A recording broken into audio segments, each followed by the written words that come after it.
Good morning. Ẹlẹ́dàá mi òrùn tó yọ lọ́jọ́ tòní jẹ́rìí ayé mi ọba yọ.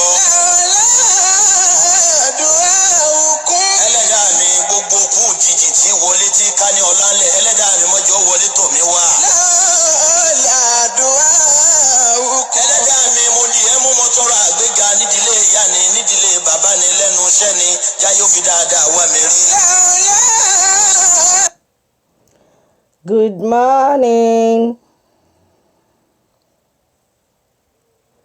Ọlọ́run má bà tèmi jẹ́ aláwọ̀ kó tó lè tún ṣe. Ẹ̀gún má ṣe gún mi lẹ́sẹ̀ kó tó lè yọ o. Kí n má takú sójú kan dákun sún mi síwájú. Orí ni mi àárọ̀ mi má sọ mí dìdí o. Bàṣírí mi má dojú tì mí ó láwùjọ Ọlọ́run.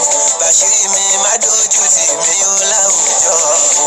Ọlá kún fàyà kún ọ̀nà. Ọlá kún fàyà kún ọ̀nà. Fọ̀rọ̀ mi ṣe àná. Good morning, good morning, good afternoon, good evening. Okay, let's say good day. Good day to you all. Ẹ káàárọ̀ o. Ṣé dáadáa la jí o. A tún ti dé láàárọ̀ yìí o. Can you please share this audio? A kú bójú ọjọ́ ṣe rí.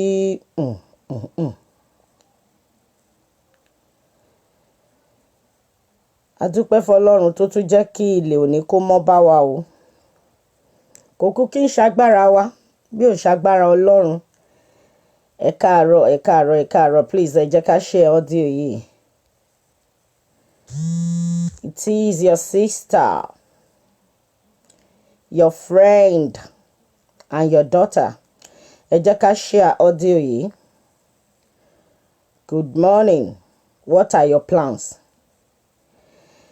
Kí tún lè ròǹgbà ẹ, kí ni plans ẹ for this week, for this month, for this year? Ẹ ti mọ̀ páwa ò ní jáde láti máa rán yín létí wípé kó o má sùn fún àsùnpara. Torí ẹni tó bá sùn para àbó farabalẹ̀ tó ti lọ rò wípé ara ti tù ẹ́, irú wọn ni Sátánì máa ń wọlé sí lára o. Ẹlòmíì bó ṣe wà yìí, irú àkókò tó ń wà yìí, àwọn ti ṣáwọn èèyàn kọ sílẹ̀ ní sáìdì kan báyìí. Wọn ò dẹ̀ tí ṣáwọn èèyàn kọ sílẹ̀ labroad. But kí ni nǹkan tí mo fẹ́ sọ? Now, kí ni nǹkan tó ń ṣẹlẹ̀ ní Nàìjíríà báyìí o, ẹ̀yin èèyàn wa? Wọ́n ń pariwo, èmi ò mọ nǹkan tó fẹ́ táyé lọ́rùn. Kò sí nǹkan táyé fẹ́ ṣe tó fẹ́ tẹ́ wa lọ́rùn. Kò sí nǹkan tí àwa ó ní mo ṣe, òun ló ṣe máa ń yà mí lẹ́nu nígbà tí n bá rí táwọn èèyàn míì bá ń sọ pé wọ́n ní kó ṣe báyìí, wọ́n ní kó ṣe báyìí. Ẹlòmíì nínú ayé tá a wà yìí kò mọ nǹkan tó ń ṣẹlẹ̀ nínú live ara ẹ̀ gangan. Bí some weeks ago ńlẹ̀ẹ́lẹ̀ ń bẹ̀ yẹn everybody ṣì ń complain wípé wọ́n tì wọ́n mọ́lé o, wọ́n ṣe gbá o, wọ́n ṣàwo o. A lot of people ló ń complain. Now wọ́n tún ti ṣí wọn lẹ̀ báyìí. Èmi dẹ̀ mọ̀ pé ṣíṣílẹ̀ tí Buhari ṣí Nàìjíríà sílẹ̀ ó ní nǹkan tó fẹ́ ṣe. Ìtumọ̀ ẹ̀ ni wípé ṣèbá ní kẹ́ ẹ dúró sílé ẹ̀ ń complain. Bọ̀ láàrin èmi àti yín tá a bá tẹ̀ wá ń sọ pé ìjọba ò dáa, tá à ń tẹnumọ́ ní gbogbo ìgbà, tó dẹ̀ láǹfààní láti wà nílùú Nàìjíríà, kí ni nǹkan tó ní fún plan, kí ni plan tí wọ́n gangan ní fúnlé ayé ẹ̀? Mo ti fẹ́ jáde sọ kíní yìí tipẹ́tipẹ́ because ó ní nǹkan kan tó ń fọ́nì sí mi. Nílùú Ìbàdàn ń bẹ̀ yẹn, mò ń tẹnumọ́ ní gbogbo ìgbà. A lot of people wọ́n ò ní ìdí àti pariwo, ẹ lè má gbọ́ orúkọ wọn rí. Wọ́n wà káàkiri àgbáyé ní gbogbo àwọn state tẹ́ ń rí yẹn. Àwọn tó wà l'Ondo, ó wà lẹ́yìn everywhere. Tó jẹ́ wípé oríṣiríṣi nǹkan ló ń gbà tí wọ́n ń gbà ṣe láti sọ wípé àwọn fi ń jẹun. Wọn ò kúrò nílùú yẹn, wọn ò tí láǹfààní láti kúrò ńbẹ̀. Good morning to you all. Wọn ò tí láǹfààní láti kúrò ńbẹ̀, ṣùgbọ́n wọn ò dúró. Wọn ò dẹ̀ ṣẹ̀ṣẹ̀ máa wò pé dìgbà tí ìjọba bá tó ṣe nǹkan báyìí. Lótìtọ́ a lot of things la máa ṣe tó jẹ́ wípé ó pàtẹ́ ìmọ̀ kí ìjọba kó. We can think another thing. Ẹ jẹ́ ká kí ni plans ẹ̀ gangan. Ṣé ẹ mọ̀ wípé mo sọ fún yín gbogbo machine tá à ń lò nínú fáàmù Eyinloju nínú factory tó ń ṣe Eyinloju food plantain flour jáde fún wa inú Ìbàdàn ń bẹ̀ yẹn ni wọ́n ti ń ṣe jáde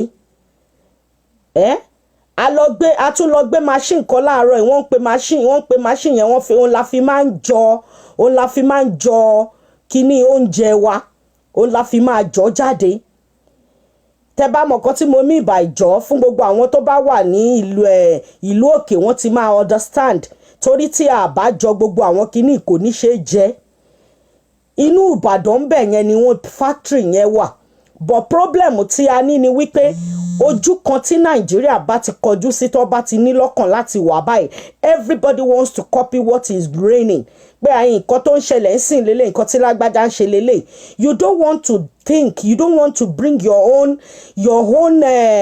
idea you don't want to bring your own talent out a lot of things la lè ṣe níbẹ̀ yẹn bóyá lẹ́tí ẹ̀ tún gbọ́ nǹkan tó ń ṣẹlẹ̀ ń sìn àwọn èèyàn kan ti fẹ́ kúrò ní tí a lot of people ti ń sọ ń sìn pé àwọn fẹ́ kúrò l'Amẹ́ríkà àwọn side kan l'Amẹ́ríkà a lot of people are dying àwọn èèyàn ń kú níbẹ̀ nísìnyí àwọn kan ti ń pariwo kiri pé àwọn fẹ́ kúrò àwọn fẹ́ lọ sílùú Nàìjíríà àwọn fẹ́ kúrò l'Amẹ́ríkà ikú ti pọ̀ jù oríṣiríṣi nǹkan ló ń ṣẹlẹ̀ now nígbà táwọn yẹn ń sọrú nǹkan bẹ́ẹ̀ yẹn ṣe Amẹ́ríkà tá tiẹ̀ wá rí bí ìlú tó yẹ pé after Amẹ́ríkà nínú ayé yìí àti believe pọ́run ló kù nísìnyí ibẹ̀ ni ikú yẹn ti pọ̀ jù báyìí kí ni plans ti tiẹ̀ gangan tó bá tiẹ̀ wá kù wọ́ because out of gbogbo àwọn tí wọ́n ń sọ̀rọ̀ pé Ọlọ́run má jẹ́ kéèyàn délùú Nàìjíríà mọ́ Ọlọ́run má jẹ́ kí n ṣe nǹkan kan bẹ̀ àwọn tó mà kọ̀dí sí ò mà pọ̀ tó àwọn tó bá gbé percentage àwọn tó máa sọrú ẹ̀ jáde wọn ò mà tó àwọn tó mà wà ń bẹ̀ ń sìn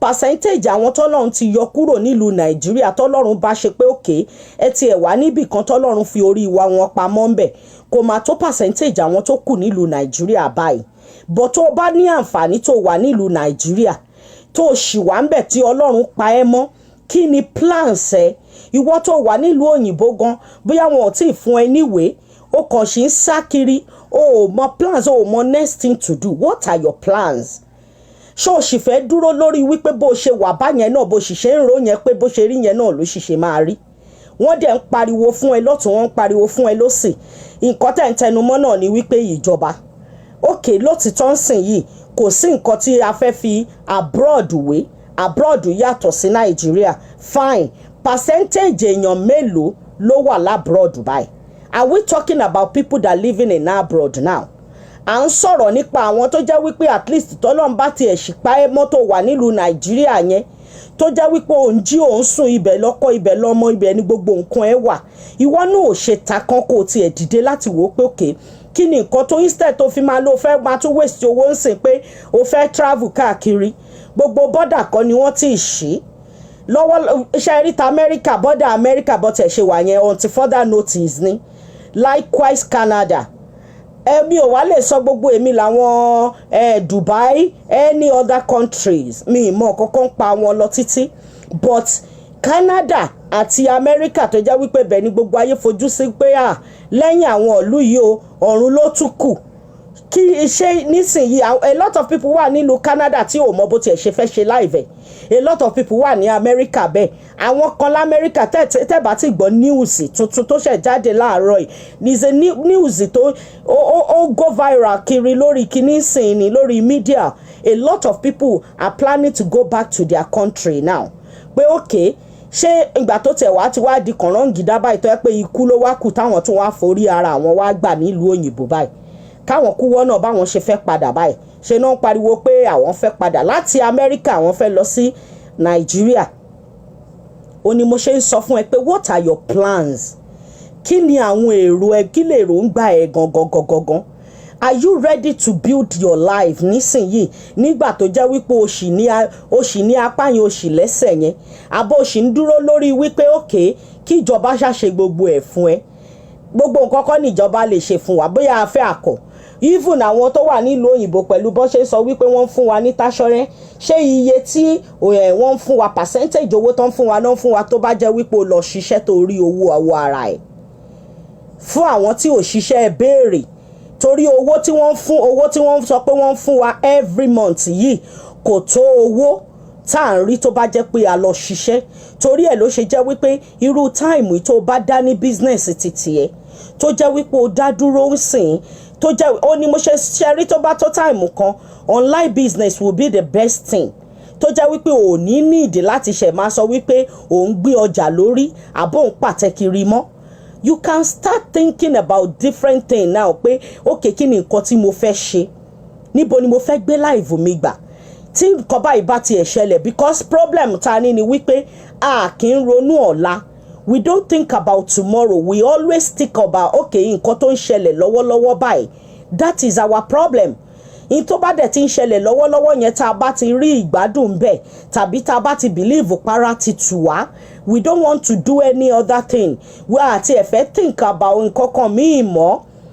Ipò tẹ́lòmíì wà yẹn ó ti permanent ẹ̀ pé kí ló kù tóun dẹ̀ ń wá kiri mọ́. Òun ti dúró, òun ti wà ń bẹ̀ nìyẹn. Àwọn èèyàn kan ti rò bẹ́ẹ̀ yẹn kí ló hẹ́ǹdì wọn. Ó ní mo ṣe ń sọ fún ẹ pé má bá wọn sí lára àwọn bó ṣe máa rí bí mo ṣe máa ṣe nìyẹn. Percentage èèyàn mélòó ló ń ronú bẹ́ẹ̀ yẹn láàrin èèyàn mélòó? Kábàtẹ̀ sọ pé a ní 100% tó ń ronú pé báwọn ṣe wà ń sìn yìí àwọn ò ní nínú percentage èèyàn mélòó tó bá wà ní ó bí o láǹfààní Ọlọ́run ti dẹ́ ẹ sí o wà lábroad ń sìn ó tẹ̀ wá ń sọ pé Ọlọ́run má jẹ́ kó o délùú Nàìjíríà mọ́. Tó bá jẹ́ wípé èmi máa ń wo oríṣiríṣi ebi mo ṣe wà mo jẹ́ ọmọ kan tẹ́ pé wà culture gan, mo dẹ̀ yàtọ̀ sí wípé bóyá kíní ẹ̀mí Ọlọ́run wà tó bá wà nínú Ọlọ́run tẹ̀mí Ọlọ́run ń gbénu ẹ̀ oríṣiríṣi nǹkan ló máa rò. Ọlọ́run máa fi àwọn òye nǹkan kan yí ẹ. Àwọn ibì kan wà tó jẹ́ wípé o ti sọ wípé o lè dé tó yẹ pé tí ìṣẹ̀dá ẹ̀ ò bá mu. Tó bá lọ wo fíìmù ilẹ̀ tó wo orí wàá mọ̀ wípé ìṣẹ̀dá oníkálùkù bó ṣe ń ṣe ọ̀tọ̀ọ̀tọ̀ ni. You don't compare yourself with anybody. Kí ni plans ẹ nísìn kó tó pẹ́ jù? Kí ni plans ẹ nísìn kó tó dàbí ẹni pé ó late fún ẹ? Gbogbo nǹkan là ń fi tán ní àkókò wà fún. Ọjọ́ orí gbogbo nǹkan táwa lè sáré ṣe ń sìn yìí àwọn tó ti pé 50 tó ti pé 55 60 years wọn ò lè ṣe mọ́. Bóyá o tiẹ̀ wá láǹfààní ó sì wà ní bíyá bíi 20 ó láǹfààní ó sì wà ní bíyá bíi middle ó sì wà ní 40 ó sì wà ní 30 something, you can still do a lot. Ó tiẹ̀ ti wá wò wípé bí o ti ń wọ 50 o ti over 60 àwọn nǹkan kan wà tí ò tí ì late fún ẹ tó o sì lè ṣe tó o lè rí èrè ń bẹ̀. Mo sọ fún yín fún gbogbo ẹ̀yin tẹ́ fẹ́ láǹfààní tẹ́ wò wípé kí ni nǹkan tẹ́ fẹ́ ṣe ń sìn yìí, you don't want to start your own farm. Kò tí ì pẹ́ jù mò ń tẹnu mọ́ fún yín. Family business will be the only thing tó máa kù fún everybody tó bá tó àwọn àkókò kan. Whether o wà labroad tàbí o wà nílùú Nàìjíríà máa tètè ronú family bí tó bá lè ṣe ń sìn tó lè dáwọ́lé tí ò ní jẹ́ kó o wà lójú kan. Torí tó bá tó táìmù kan wàá rántí pé àwọn èèyàn kan dẹ̀ sọ fún ẹ. Torí I can say wípé àwọn èèyàn wa ó mà ṣe o. Ó ní àwọn èèyàn ń ṣègbé. Ó ní Bíbélì gangan ló sọ pé ó ní àwọn ènìyàn mi ṣègbé nítorí pé wọn ò ní ìmọ̀. Ẹlòmíì tún máa wá rí èèyàn sí létí á tó dọ́gbọ́n sọ fún pé á ta ló lobó pé ọ̀nà báyìí ló lè gbà. Ṣùgbọ́n àìní ìmọ̀ àti agídí ọkàn àti wípé ṣe mọ̀ oríṣiríṣi nǹkan ní ayé fi máa ń distract èèyàn. Ẹlòmíì wọ́n mú kúrò ọ̀nà tó yẹ kó gbà láti ṣe rere. Wọ́n ti rí wípé ìrìn àjò ẹ̀ bó ṣe máa rìn nìyẹn. Èmi ò kí ń compare ara mi pẹ̀lú anybody torí mo mọ̀ wípé ìrìn àjò ayé mi yàtọ̀ sí titi ẹ. Mo mọ̀ wípé bí a ṣe dá táyé bẹ́ẹ̀ la ṣe dá Kẹ́hìndé ṣùgbọ́n ìṣẹ̀dá tí wọ́n gbé wá sínú ayé ó yàtọ̀. So ní gbogbo ìgbà tó bá ń lọ sí gbogbo bí tó bá ti ń gbọ́rọ̀ tó ti ń gbọ́ messages tó ti ń gbọ́ mo fẹ́ kó o jókòó kó o wo live titi ẹ. Don't compare your life with anybody. Torí comparison ló bá ẹlòmíì débi tó délé ní tó jẹ́ pé ojú kan ló wà. Ẹlòmíì fojú wò wípé kí ló ṣe lágbájá kí ló dé tóun náà ò lè débẹ̀. Lóòótọ́ ni o lè débẹ̀ ṣùgbọ́n ṣó orin àwọn ìrìn àjò tó jẹ́ wípé o ti bọ́lọ́run wò pé ṣé májẹ̀mú mi ni ṣá ṣé ìṣẹ̀dá mi ni. Torí èmi ò mọ̀ bí a ṣe ń ronú. Ẹlòmíì kan wà tó bá ti jí tó ti sùn tó ti jí yẹn ó ti believe pé kí ló kù mọ́ tóun tún wá. ìbílẹ̀ tí mọ́ bá òun ti jí, òun ti jẹ tàárọ̀, òun ti jẹ tọ̀sán, òun ló ṣe ń rí bó ṣe ń rí yìí, ló ṣe rí wípé tó bá ti débì kan tó bá ti ní wọ́n fẹ́ há nǹkan báyìí, tẹ́ ẹ̀ bá tí ì débẹ̀ láti sọ wípé ẹ máìndì kíkú jáde láti bẹ̀, torí pé the little tẹ́ ẹ ti tùjọ́ nígbà yẹn, nǹkan tó yẹ kẹ́ ẹ fi ṣe ẹ fi ṣe. Èmi ò sọ wípé ara dẹ àwọn èèyàn, lótìtọ́ ara ò dẹ a lot of people. Àwọn èèyàn ń pariwo, ṣùgbọ́n nípa kékeré, nípa àwọn nǹkan kéékèèké tí wọ́n náà ń tùjọ yẹn, kí ni plans ẹ? Kí ni ọjọ́ ọ̀la tó ń rò sílẹ̀? Ṣó ti ẹ̀ ever ti ẹ̀ ro nǹkan kan wípé wọ́n náà ti ẹ̀ fẹ́ gbé nǹkan kan sílẹ̀ kó dẹ̀ rí bẹ́ẹ̀ kó dẹ̀ mú dúró, torí tọ́jọ́ ọ̀la bá change bẹ́ẹ̀ ní ṣe rí ọ̀la ò rí bẹ́ẹ̀, òun ló máa mú babaláwo máa ń dífá ọ̀rọ̀ ọ̀run tó ṣe bí ẹ̀yin àgbà o, òun náà ṣe sọ wípé òní ṣe rí ọ̀la ò rí bẹ́ẹ̀. Tó o bá ń ṣe prayer ní gbogbo ìgbà, má sọ pé o ti gbàdúrà lánàá ó wá dòní sìn ó ti rẹ̀ ò fẹ́ gbà mọ́. Ṣó orí àdúrà tó gbà lánàá yẹn ó ń ṣiṣẹ́ ọjọ́ ọ̀la sílẹ̀, ìyìn tó bá gbà lẹ́mìí tún ṣiṣẹ́ ọjọ́ ọ̀la sílẹ̀ fún ẹni. Òun ni mo ṣe sọ fún ẹ pé never relent. Má lọ rò wípé nísìnyí ara ti tù ẹ́, àbí wípé òkè àwọn èèyàn kan kúkú ti sọ̀rọ̀ kan, ibi tí wọ́n sọ̀rọ̀ sí yẹn lóòótọ́ ó wá bá wọ lára mu, kò sí problem mọ́. Ogun yẹn ò kú, má jẹ́ kí n tẹ̀, problem ò kúrò níbi tó wà, ṣùgbọ́n ìwọ gangan fúnra ẹ òun ló gbọ́dọ̀ máa jára ẹ ní gbogbo ìgbà. Má rò wípé ara tú ẹ lé nísìnyí nǹkan yẹn ti wá kúrò ńbẹ̀ nìyẹn. Tó bá jẹ́ àdúrà yẹn ló ń gbà ní gbogbo ìgbà, má fi àdúrà yẹn sílẹ̀, má sinmi, má dẹ̀ ṣàárẹ̀. Tó bá dẹ̀ jẹ́ wípé business kan ló ń rò tí Ọlọ́run gbé wá sí ọkàn ẹ, jẹ́ kí gbogbo nǹkan tó bá fẹ́ ṣe jẹ́ kó jẹ́ nǹkan tó jẹ́ pé ó máa ṣe ní ojú ẹsẹ̀, tó ò ní ṣẹ̀ṣẹ̀ máa dúró wípé ṣé kí n ṣe àbí kí n má ṣe. Ṣé rí n tó ń pa ọ̀pọ̀lọpọ̀ ènìyàn ni wípé wọ́n ní àìdíà lóòótọ́, kò kí ń ṣe pé kò sówó lọ́wọ́ wọn tó kú lè fi bẹ̀rẹ̀ nǹkan kékeré yẹn, ṣùgbọ́n wọn ò lè dúró lé lórí nítorí wípé ẹ̀mí wọn gan ò dúró, wọn ò stable. Mo wá bi ẹ́ láàárọ̀ yìí, what are your plans? Kí ni plans ẹ? Kí ni nǹkan tó o fẹ́ ṣe gangan nínú ayé ẹ?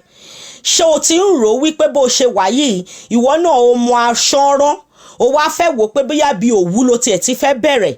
Sórí kí ni wọ́n ń pe orúkọ ẹ̀ yìí, Alibaba àbí kí ni wọ́n ń pè wọ́n bẹ̀ yẹn? A lot of things ló lè kó jáde níbẹ̀ tí wọ́n náà lè bẹ̀rẹ̀ business láti bẹ̀rẹ̀ nǹkan kan láti bẹ̀. Don't sit lójú kan, jẹ́ kán bú ẹ, wọ́n máa criticize ẹ, àwọn èèyàn máa sọ̀rọ̀ pé kí ni nǹkan tó ń ṣe, jẹ́ kán sọ pé rádaràda ni. Sórí ìgbà tó bá bẹ̀rẹ̀ ó máa dàbí ẹni wípé n tó ń ṣe ò ní ọgbọ́n lórí, ṣùgbọ́n tí Ọlọ́run bá fi àṣẹ sí wàá débẹ̀.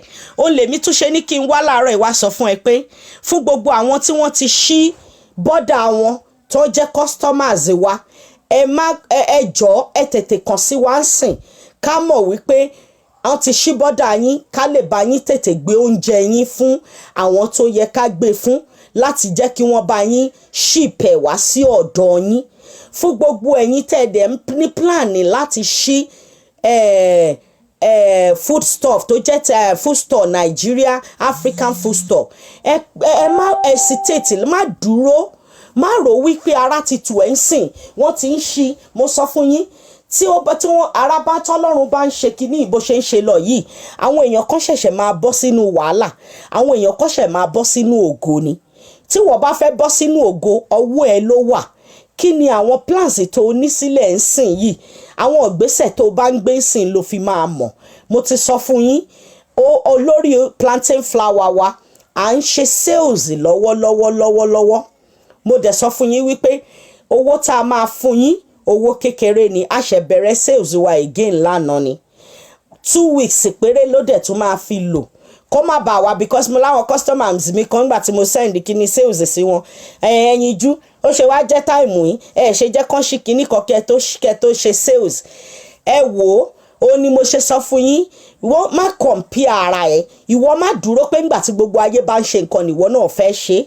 Sales táwa ń ṣe ń sìn ó wà fún àwọn tó jẹ́ wípé nígbà tí wọ́n bá ní plans, ìbọn ṣe ní plans pé táwọn bá kúrò nínú gbogbo wàhálà coronavirus sí, inú ògo làwọn ń lọ. Tó o bá fẹ́ nípìn nínú sales plantain flour, Eyinloju food plantain flour, you can contact me. Ẹ pè CEO lórí +1416 725 6606. ẹ máa gba oúnjẹ yín káàkiri àgbáyé ibikíbi tẹ́ ẹ bá wà. Ẹ má gbàgbé páwa náà là ń fún yín ní nọ́mbà shipper. A máa fún yín lẹ́ni tó máa bá yín ship ẹ̀ débikíbi tẹ́ ẹ bá wà. Fún gbogbo ẹ̀yin tí ó jẹ́ wípé ẹ fẹ́ máa ṣe distributor, ẹ ready láti ní even bó tiẹ̀ ní store tó ready láti bẹ̀rẹ̀ plantain flour. Àwọn tó ń jẹ ló mọ̀. Plantain flour jẹ́ nǹkan tó oúnjẹ tó wà healthy, organic food ni fún gbogbo àwọn ẹnikẹ́ni, ọmọdé ni àgbà ni, especially when you are over 30 years. Tó bá ti over 30 years tó ti rí pé wọn náà ti ń gbẹ́nulé, o ti ń lọ sókè, àbí wípé o láwọn èèyàn tó ní diabetes, àbó ní arúgbó ní around there, this is the best food for you. Ẹ dẹ̀ mọ̀ wípé owó Eyinloju ò wọ́n. Mo ti sọ fún yín fẹ́yìn tẹ́ ń pè mí wípé ẹ fẹ́ ra, kò possible kẹ́ ẹ ra oúnjẹ lọ́wọ́ Eyinloju, kẹ́ ẹ ra báàgì 5, kẹ́ ẹ ra báàgì 4, kẹ́ ẹ wá expect kí n bá yín ship ẹ̀. Nǹkan tí Eyinloju ń ṣe fún gbogbo ẹ̀yin customers kọ̀ọ̀kan tẹ́ ń pè mí, à ń kó oúnjẹ fún àwọn tí wọ́n bá ní storage, àwọn tó ní market. Eyinloju ń ṣe oúnjẹ jáde ni. Eyinloju ò ta báàgì ẹyọ kan, kò ta báàgì 2. Tó bá dé Canada, fún àwọn tó wà ní Canada tó wà ní àgbègbè, tí n bá lè wò wípé òkè o wá ra báàgì 3, o ra 4, a lè deliver within Canada ní o. Ṣíìpù báàgì tẹ́ ń wò, àwọn oúnjẹ wa tẹ́ ń wò yìí ẹyọ kan 2 jáde. Àwọn tí wọ́n jẹ́ distributors, tí wọ́n ń ta oúnjẹ, tí wọ́n ní ilé oúnjẹ, tí wọ́n ń ta gàrí, tí wọ́n ń ta nǹkan, àwọn là ń deal pẹ̀lú.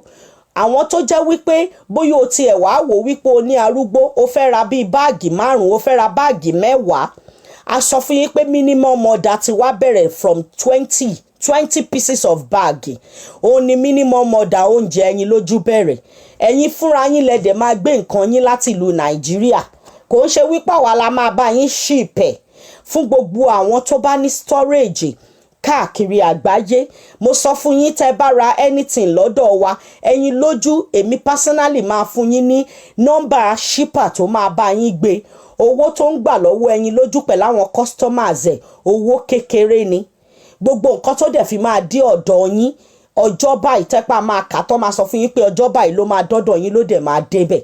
Fún gbogbo ẹ̀yin tẹ́ fẹ́ gba food plantain flour Eyinloju Olódùmarè. Fún gbogbo àwọn tó wà ní Nàìjíríà, wọ́n mọ bó ṣe ń rọ̀ wọ́n lọ́rùn. Bóyá o wà l'Ékòó, o wà l'Àbújá, o wà l'Ékìtì, nísìnyí wọ́n ti ṣí kiri a lot of places náà ti ṣí nílùú Nàìjíríà, sì tí wọ́n pé wọ́n ti ṣí Nàìjíríà lẹ̀.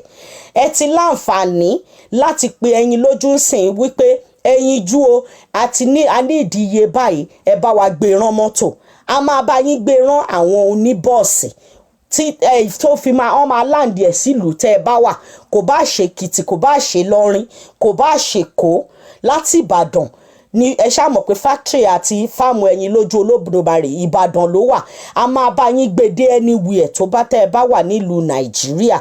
Tẹ́ dẹ̀ máa rí oúnjẹ yín gbà, ẹ máa rí ẹja yín gbà. Fún gbogbo ẹ̀yin customers wa tẹ́ ti ní demands yín, àsìkò ti tó fún yín nílùú Nàìjíríà láti gba oúnjẹ yín àti ẹja yín.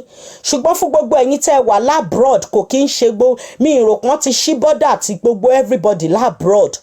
Don't be hesitate to contact me. Ẹ̀yin tẹ́ ní demands lọ́dọ̀ Eyinloju, tẹ́ bá mọ̀ pọ́n ti gbọ́ pọ́n ṣí border yín, ẹ jẹ́ kí n mọ̀. Nọ́mbà shipper tí mo fún yín, ẹ tètè pé ká mọ̀ bá ṣe máa bá yín deliver oúnjẹ yín fún ní NACO, tí ẹ máa rí ọjà yín gbà ní kíákíá.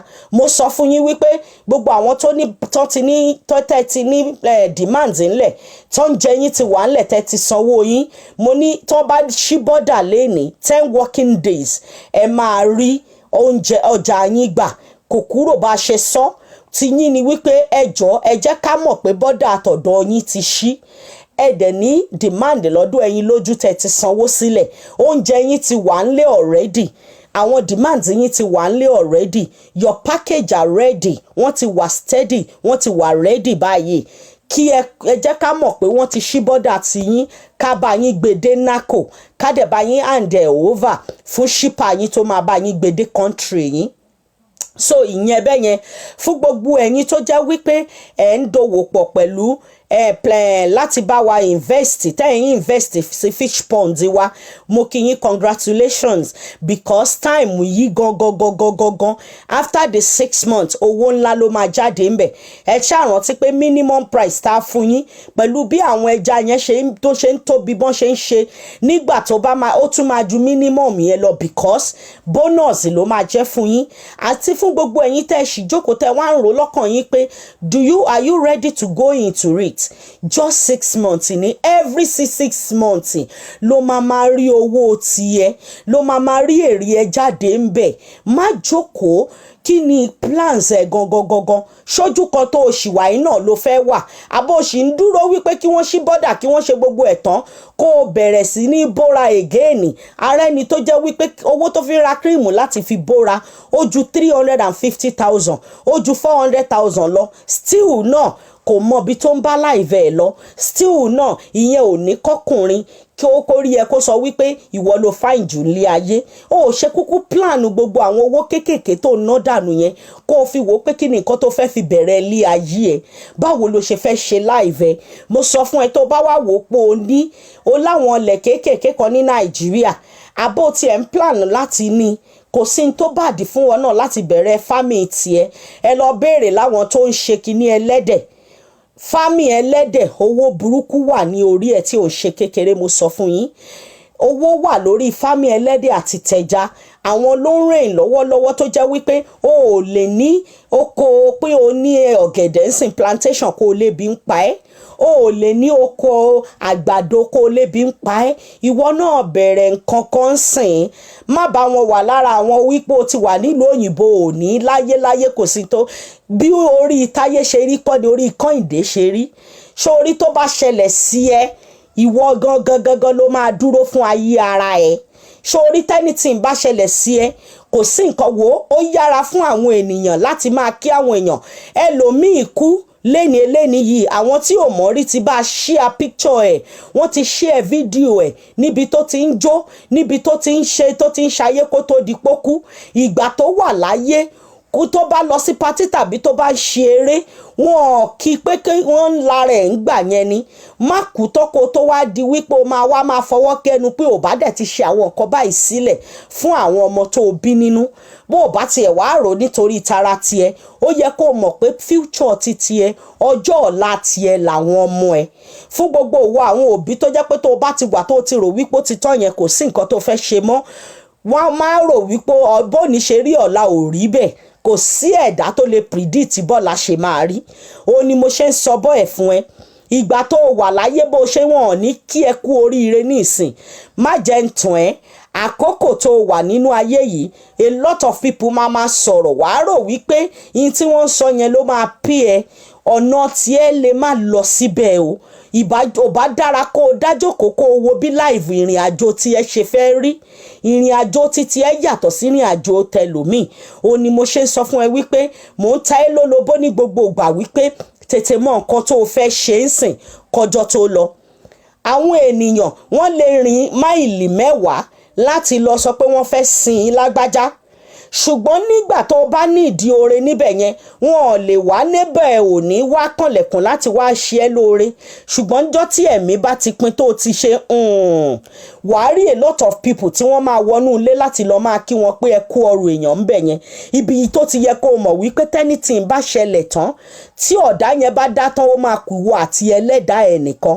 kò ní sẹ́nì kankan níbẹ̀ fún ẹ ó ní mo ṣe ń sọ fún ẹ pé ìwọ gangan nísìn kó o jókòó kó o ro orí ara ẹ ìwọ gangan nísìn kó o jókòó kó o farabalẹ̀ rò pé báwo lo ṣe fẹ́ ṣe lé ayé ara ẹ gbogbo àwọn tẹ́jọ́ ń pàdé lórí mídíà tẹ́jọ́ ń rí rẹ́rìn tẹ́jọ́ ń kíra yín yẹn tí wọn ò bá rí ẹ mọ́ láàrin ọ̀sẹ̀ kan wọn ò mọ nǹkan tó ṣe ẹ mọ́ wọ́n tún máa ta mẹ́lòmíì tó bá ń rí wọ́n tún bá ṣeré lọ nìyẹn even tó bá ti béèrè ẹ pé alágbájá ń kọ́ táwọn kan ti sọ pé bóyá wà nù kínní ni wọ́n ti gbàgbé ẹ nìyẹn o ó yẹ kó o mọ̀ wípé ìwọ nìkan àti ìdílé ẹ ló dáríra ẹ ẹnìkan ò rína rí ẹnìkan òun ló jẹ́ wọ́n á sọ fún ẹ pé kí ni plans ẹ oníkálukú kúkú máa sọ̀rọ̀ lóòótọ́ ta lọ́lọ́run ò fọ̀rọ̀ sí lẹ́nu ọ̀fẹ́ lóhùn anybody lè sọ tó bá wùn bọ̀ ṣé n tí wọ́n sọ yẹn ṣé o rò wípé ó pé ilé ayé títí ẹ èmi ò ń bá wọn tanra tèmi èmi ò sí lára àwọn tí èèyàn máa tàn tàbí tó máa tanra ẹ̀ torí mo mọ̀ pé tó bá ku èmi nìkan kò sẹ́nibọ̀dì tó fẹ́ bá mi rin ìrìn àjò yẹn ó ní mo ṣe sọ fún ẹ pé ìwọ àti ẹlẹ́dẹ̀ ẹnìkan ló máa kù tó bá wọnú ilé ẹ ìwọ àti àwọn ọmọ àtẹbí ẹnìkan ló máa kù má jẹ́ kí àwọn ọ̀rọ̀ tó ń dùn ẹlòmíì máa bọ́ síta ó máa sọ̀rọ̀ dídùn wàá rò wípé ọ̀rọ̀ tó sọ yẹn bí ilé ayé ẹ̀ ṣe rí nìyẹn tó bá padà sínú ilé tán ẹkún ló máa ń sun ẹlòmíì á sọ̀rọ̀ wàá rò pé spíkà ó ti sọ̀rọ̀ bó ṣe sọ̀rọ̀ yẹn bí ilé ayé ẹlòmíì ò rí bẹ́ẹ̀ orí mídíà láyé ẹlòmíì ti dúró ibẹ̀ náà ló dẹ̀ ẹ́ǹdì sí má wàá ti torí wípé òun lọ káàkiri òun gbọ́rọ̀ ń bí báyìí òun gbọ́rọ̀ ń bí báyìí ìyẹn tó bá jẹ́ kó o dì mú ó ní mo ṣe sọ fún ẹ pé ọ̀rọ̀ tó bá máa gbọ́ kiri torí ó máa ń dùn mí wípé ẹlòmíì ò ní máa ń di ara wọn ìtẹ́lòmíì fi máa bẹ̀rẹ̀ ilé ayé wọn tó fi máa rò wípé wò ó ìtí lágbájá ń sọ yìí bí mo ṣe wà èèyàn gẹ́gẹ́ bíi tèmi gbẹ́rì èmi o Ẹ̀yinlójú Olódùmarè mo lè lọ sórí platform anybody kan sọ anything ìtí mo bá fẹ́ ṣe nínú ayé mi ni mo fẹ́ ṣe torí mo mọ̀ wípé oje tí lágbájá gbé wá kọ́ ni Kẹ́hìndé gbé wá oje tí Kẹ́hìndé gbé wá kọ́ ni Táyé gbé wá ilé ayé oníkálùkù ọ̀tọ̀ọ̀tọ̀ ni tó bá wá ń ẹ̀ tó bá rò wípé o fẹ́ lọ síbi tó dára nínú ayé ẹ o fẹ́ kí nǹkan kan change nínú ayé ẹ má wò wípé o fẹ́ compare ayé ẹ pẹ̀lú anybody wọ́n lè wò anybody lè travel láti anywhere láti lọ bá wọn sọ wípé ẹ pẹ̀lẹ́ ẹ kó ọrù èèyàn ìwọ sọ pé o ní ìdí oore níbẹ̀ yẹn sìn gbogbo àwọn tí wọ́n sọ pé ready láti lọ wò ó yẹn wọn ò ní jáde sí ẹ láti ṣe ẹ lóore ìṣẹ́jú kan ó ní mo ṣe sọ fún ẹ pé kí ni plans ẹ what are your plans kí làwọn nǹkan tó rò pé o fẹ́ ṣe wọ́n sọ fún ẹ sìn wípé bóyá lu Nàìjíríà tó wà yẹn ó gbóná lóòótọ́ kò sí nǹkan kan bẹ̀ but you can try with the little you have owó tó ń tùjọ yẹn láti sọ wípé o fẹ́ fi lọ máa ṣe o fẹ́ fi máa travel kiri bẹ̀rẹ̀ farming kékeré ń sìn kó má bà wá dàbí ẹni wípé òòrè èèyàn sọ fún ẹ fún gbogbo ẹ̀yin tẹ́ fẹ́ ní pọ́ǹdì pẹ̀lẹ́ Ẹ̀yinlójú Olódùmarè don't be hesitate to contact me ẹ ti mọ nọ́mbà Ẹ̀yinlójú ẹ ti mọ bí tẹ́ ẹ máa pè wá sí don't be hesitate ìwọ náà kàn tí ẹ ronú lọ́jọ́ tèní wípé òkè o owó tí ń bá tiẹ̀ kówó yìí bóyá o tiẹ̀ wá ń ṣiṣẹ́ ìjọba tó o bá kówó ẹ sínú yàrá tàbí wá lọ kó sí bank after 6 months ó kéré ó pọ̀ ṣówó yẹn ṣó fẹ́ di púpọ̀ nù yàrá tó kó sí ni òun la ṣe sọ fún ẹ wípé ronú ẹ sìn pé kí ni nǹkan tó fẹ́ invest lé lórí a lot of people reinvest lé orí gold nígbà yẹn ṣùgbọ́n wọn láǹfààní láti mọ̀ pé ó yẹ wípé káwọn yìí ń ṣọ́ọ̀lẹ̀ tó bá invest owó ẹ sórí gold tètè lọ ń ṣọ́ọ̀lẹ̀ tó bá wà nílùú òyìnbó torí láì ṣe insurance lórí ẹ̀ tẹ́nítìn bá ṣẹlẹ̀ sí ó kàn waste owó ẹ̀ náà ni for example bí o kó earring méjì tó jẹ́ góòlù lọ́wọ́ ńsìn yìí ẹyọ etí kan wá sọnù ńbẹ̀ iye tó rà ń gbà yẹn kọ́ ló máa dúró mọ́ àjọ̀nú dẹ̀ ni so a lot of things ló lè fi owó ẹ̀ fi invest nínú ayé ìwọ náà kàn tí ẹ wò pé kí làwọn nǹkan tó fẹ́ ṣe kò dìgbà tó bá tẹ̀ tó wá tó lò ní farm ó wá wò wípé company kan náà òkè ó lè ṣí company kékeré kan irú ẹ̀rù bá mi lé mi ní parọ́ fún yín ìgbà tán lọ gbé machine kan láàárọ̀ yìí nìbàdàn ń bẹ̀ yẹn lára àwọn nǹkan tá a fẹ́ lò nínú factory mi ṣe believe pé láàrin Ìbàdàn ń bẹ̀ yẹn wọ́n pe factory yẹn ní Nova yẹn nílẹ̀ ńlẹ̀ yẹn tẹ́ bá rí àwọn machine tí wọ́n ṣe sílẹ̀ jọ tó jẹ́ wípé ẹ̀rọ ọwọ́dọ́wọ́ báyìí tó jẹ́ ọmọ Nàìjíríà tí òun ṣe pẹ̀lú òyìnbó náà ti ship ẹ̀ lọ mo sọ fún yín pé gbogbo factory tá à ń lò nínú factory ẹyin gbogbo machine tá à ń lò nínú factory Ẹyinjú tá à ń lò nínú farm wa tó fi mọ́ gbogbo kíní bọ́ gbogbo inú Nàìjíríà lẹ́lẹ́ǹbẹ̀ yẹn náà ti ń ṣe jáde àwọn èèyàn kan ní talent bẹ́ẹ̀ yẹn tán lè ṣe bóyá wọ́n wá ní owó kékeré nílùú Nàìjíríà tó wá wò wípé okay o lè ra àwọn machine yìí o léèyàn tó bóyá o lábúrò àbò lẹ́gbọ̀n àbò tiẹ̀ wá léèyàn kankan tó o lè fi síbẹ̀ má jẹ́ ntọ̀ ẹ̀ kò ń ṣe gbogbo èèyàn ló ń ṣe problem ló ń ṣe project ní Nàìjíríà tó dẹ̀ ń bọ́ sí lá o ní mo ṣe sọ fún ẹ pé má compare ayé ẹ pẹ̀lú ẹnì kankan kò ń ṣe gbogbo èèyàn ló ń ṣe business ní Nàìjíríà tí wọn ò rí ọwọ́ mú yọ, kò ń ṣe gbogbo èèyàn ló ń ṣe business ní abroad tí wọn ò rí ọwọ́ mú yọ. Mo sọ fún yín wípé àwọn tẹ́ ń gbọ́ orúkọ wọn tó ń pariwo kiri ni, àwọn míì ò pariwo ordinary business ká ní restaurant ká máa ta oúnjẹ, àwọn èèyàn ń ṣe wọ́n dẹ̀ make ẹ̀ ń bẹ̀. Ṣùgbọ́n tó o bá dúró lórí wípé wọ́n ti ń sọ wípé bọ́ bá ṣe lè ní Nàìjíríà kò ní bọ́ sí, ṣé o wá fẹ́ sọ fún mi pé lòmí wọn wàá ṣe business rárá ní Nàìjíríà mọ́ ni? Ṣé fẹ́ sọ fún mi wípé percentage àwọn tí wọ́n ń ṣe business ní Nàìjíríà ó pọ̀ ju àwọn tí government ń fún lówó tó ń ṣiṣẹ́ ìjọba lọ ni? Ṣé wá fẹ́ sọ fún mi sìn pé àwọn tó ń ṣe business yẹn ò jẹun rárá? Ẹ fẹ́ sọ fún mi wípé wọn ọ̀rọ̀ náà àbáyọ rárá? Ìyẹn má jẹ́ ń tàn yín, àwọn èèyàn ń ṣe dáadáa, àwọn tó ń ṣe dáadáa ń bẹ̀. Ìwọ ò ṣe kára rẹ máwọn olóríire tí wọ́n bá ń sọ pé percentage àwọn èèyàn kan lórí burúkú ni wọ́n, ìwọ má kára ẹ máwọn olórí burúkú bẹ̀. Ìwọ gbé ìgbésí ọwọ́ tó o bá gbé, o náà fi máa mọ̀ bóyá olóríire àbó lórí ibú ni ẹ́. Má jẹ́ ń tàn ẹ́. Ní Nàìjíríà yẹn bọ́n ṣe ló ń gbóná ó burú ó ṣe kinní tó, kò dìgbà tó bá tó jẹ́ politician, kò dìgbà tó bá tó pariwo. O lè ṣe business yẹ solemnly táwọn èèyàn dẹ̀ máa tó bá sọ fún ẹ wípé oko fish pond wá lè di nǹkan táwọn èèyàn á máa di billionaire ń bẹ̀. Ṣebí wọ́n ń gbà yẹn ó ti lè ṣe rí kó má sọnù ẹ̀ ń bẹ̀, kó jẹ́ mọ́nù ẹ̀ ni. O la ṣe sọ wípé tí ẹ bẹ̀rẹ̀ trial will convince you. Tó bá ṣe pọ́ǹdì ẹyọ kan ló fẹ́ gbà lọ́tọ̀dọ̀ Eyinloju, bó ṣe pọ́ǹdì méjì ló fẹ́ gbà, bó ṣe pọ́ǹdì mẹ́ta, èrè dìmọ̀ bó bá ṣe ní pọ́ǹdì sí dìmọ̀ ni èrè ẹ ṣe ń pọ̀ sí every 6 months. Ìwọ náà bẹ̀rẹ̀ láti ibì kan.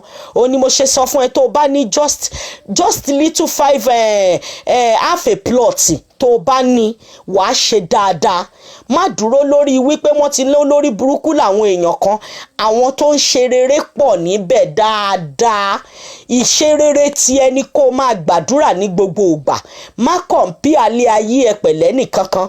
Gbogbo ibi táwọn èèyàn kan sọ wípé wọ́n ń jọ àwọn Iraq, Iran, Israel kìíní kan, àwọn èèyàn kan ń gbé àwọn ìlú yẹn wọ́n dẹ̀ ń rí owó ribiribi tó fi ń ṣe dáadáa. Àwọn èèyàn bá ṣiṣẹ́ ń sọ̀rọ̀ ẹ nílùú Nàìjíríà, àwọn èèyàn kan ṣẹ̀ ń kọ́ ilé nínú ibẹ̀, àwọn èèyàn kan ṣẹ̀ ń ṣe rere jáde nínú ibẹ̀ tó dẹ̀ jẹ́ wípé ìwọ̀nba little business owó tó ń tùjọ yìí náà ni wọ́n ń ṣe. Ṣé wá fẹ́ sọ fún mi wípé àwọn èèyàn tó wà tán sá kúrò láti abroad láti Nàìjíríà lọ sí abroad percentage wọn ju àwọn tó wà ní Nàìjíríà lọ ni? Kò possible. Inú Nàìjíríà ni àwọn èèyàn kan ń gbébẹ̀ tí wọ́n ń ṣiṣẹ́ tọ́lọ́run dẹ̀ ń gbà fún wọn.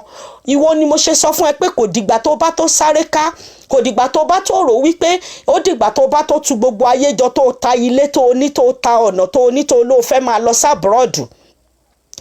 Amẹ́ríkà yẹn ń sìn yìí ó nira débi pé lọ́wọ́lọ́wọ́ báyìí àwọn kọ̀ọ̀kan nílùú tó jẹ́ ọmọ Nàìjíríà ń bẹ̀ tí ń pariwo pé àwọn fẹ́ padà torí ìṣọwọ́ tí àwọn èèyàn ṣe ń kú ní Amẹ́ríkà ń sìn ó ní agbára.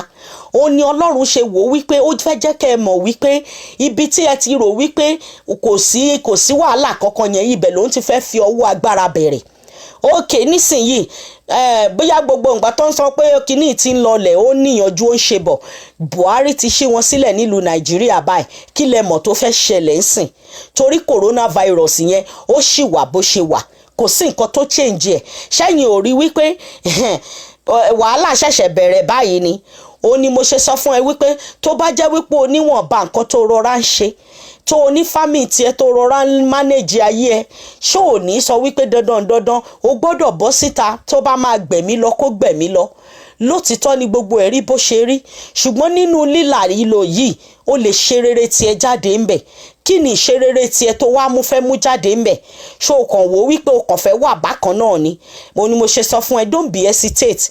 Tó bá jẹ́ pé o ní plans kan tí wọ́n wà lára àwọn tó fẹ́ lọ síwájú tó fẹ́ ṣe rere tí ò fẹ́ dúró sójú kan, èmi mọ̀ wípé gbogbo wàhálà yìí máa lọ. Ọlọ́run máa pa àwọn tó máa pamọ́.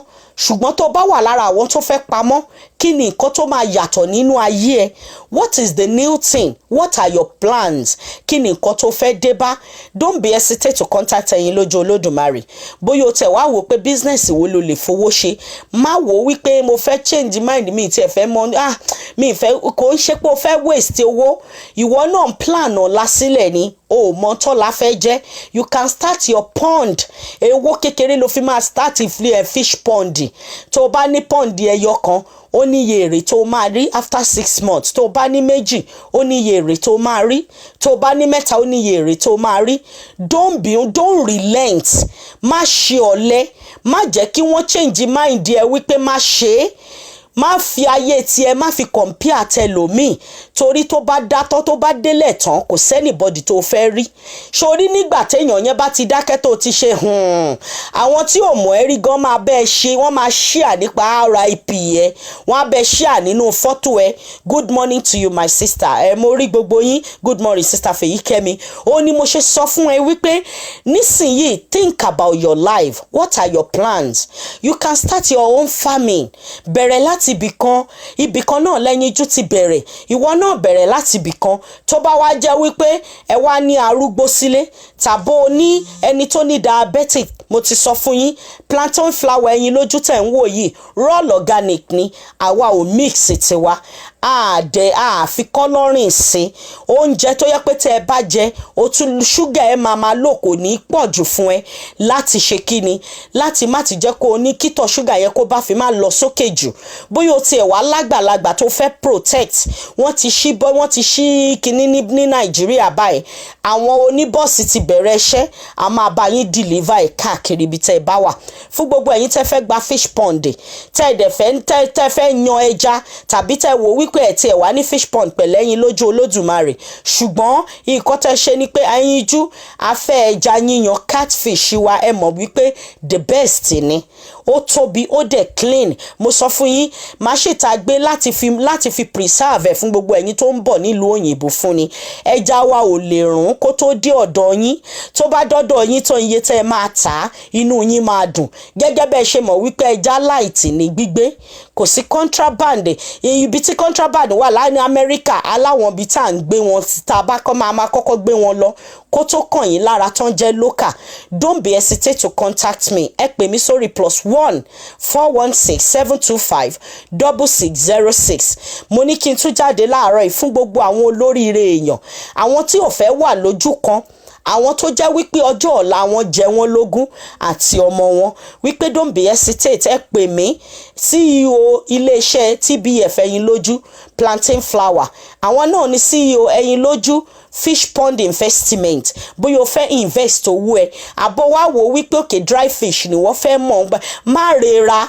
Má sọ wípé o ti find àbọ̀ o ti kàwé jù, àbí wọ́n tẹ̀ ti wà nílùú òyìnbó ò lè ṣe. Inú ìgbẹ́ lówó wà. Gbogbo bí tẹ̀yìn ò fojú sí yẹn, ibẹ̀ lówó gidi wà. Mo ní kí n tó wá sọ fún ẹ láàárọ̀ ẹ̀ ni. Ẹ ṣé mo dúpẹ́, gbogbo ojú tẹ́ fi wò mí ò ní fo, etí yín ò dẹ̀ ní di. It's your sister Oluwabunmi Adeagbo, ọmọ wọn nílùú Ìbàdàn májàmájà tó ń para wájú lẹ́, popularly known as Eyinloju Olodumare. Bye for now. Ní gbogbo ìgbà kígbà tá a bá tún fi jọ máa pàdé, ayọ̀ àtàláfíà tí mo fi yín sí òní mo máa bá yín. Ó dàbọ̀. Bye.